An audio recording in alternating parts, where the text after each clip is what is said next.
ఏంటి తాతయ్య మీరు ఉదయాన్నే ఏదో మాట్లాడాలన్నారు, కానీ ఇంతవరకు ఏం మాట్లాడలేదు. ఎలా చెప్పాలో అర్థం కావడం లేదు.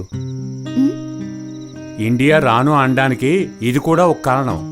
ఉమ్, తాతయ్య కొంచెం అర్థమయ్యేలా చెప్పండి. చిన్నప్పటి నుంచి నేను గారాబంగా పెంచాను. నేను ఏది జరగకూడదో అనుకున్నానో అదే జరిగింది. ఉమ్, నువ్వు లవ్ చేస్తున్న శివ మన కుటుంబానికి సెట్ అవ్వడు తల్లి. అందుకని నీ ప్రేమను మర్చిపో.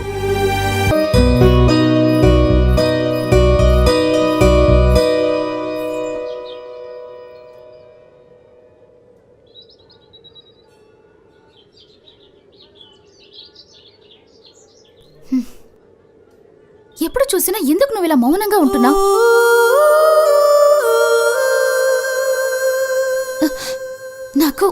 నాకు భయంగా ఉంది. మన ప్రేమ వాళ్ళకెందుకు నచ్చడం లేదో అర్థం కావట్లేదు. అదే కాకుండా మన ఇద్దరి ఇంట్లో ఒకే విధంగా చెప్తున్నారు.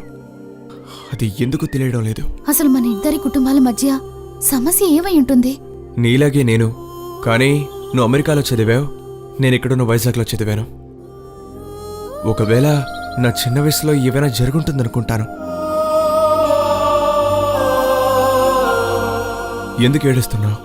నిన్ను చూసిన తర్వాతే నేను సంతోషంగా ఉన్నాను. నువ్వు దేని గురించి దిగులు పడకు.